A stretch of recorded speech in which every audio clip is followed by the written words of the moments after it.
மண்ணுலகை ஆள்வோரே நீதி நியாயத்தை நேசியுங்கள் என்கிறது ஞானாவும் 1:1.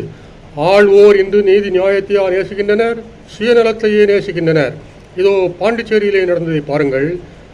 அமித்ஷா வருகைக்காக ஒரு மாதமாக ஏக தடபடலாக ஏற்பாடுகள். கோடிக்கணக்கில் பணம் செலவழித்து ஜொலிக்கும் செட்டுகள். யார் பணம் இது? அமித்ஷா வீட்டு பணமா? நம்முடைய வரிப்பணம். ஆகாயத்திலிருந்தா குதித்தார் அமித்ஷா. அவர் சிங்கார மேடையிலே ஒய்யாரமாய் அமர்ந்திருக்க வேண்டுமாம். ஆயிரக்கணக்கான காவலர்கள் கொளுத்து மயிலே மணிக்கணக்காக நிற்க வேண்டுமாம். கொளுத்து மயிலே காக்கி சட்டையிலே நின்று பார்க்கட்டும் அந்த அமித்ஷா. முட்டை விடுகிற கோழிக்குத்தானே புட்டி வரி தெரியும். விளைவு 10 காவலர்கள் பெண் காவலர் உட்பட மயங்கி வீழ்ந்தனர் கொளுத்து மயிலே. ஐயோ பாவம், யார் பெற்ற பிள்ளையோ என்று மனம் இறங்கினர் பொதுமக்கள். இந்த இடத்தில்தான் காவல்துறைக்கு ஒரு கேள்வி. நாங்கள் மட்டும் உனக்கு மனம் இறங்குகின்றோமே, நீ மட்டும் ஏன் சில நேரங்களில் தடித்தனமாய் நடக்கின்றாய்? உதாரணமாக உன் கையிலே கம்பு இருந்தது என்ற ஒரே காரணத்திற்காக ஜந்தர் மந்தரிலே நிராயுத பாணிகளாயிருந்த மாணவ செல்லங்களை கீழ்த்தரமாக அடித்து நொறுக்கினாயே.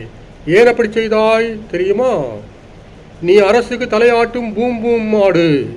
அரசு என்ன சொன்னாலும் கண்ணை மூடிக்கொண்டு செய்வாய்.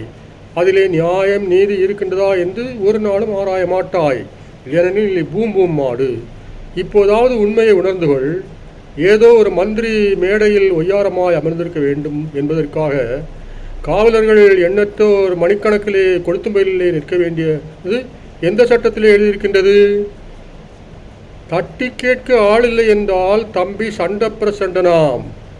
அதற்கு பூம் பூம் மாடு ஆமாம் போடலாமோ?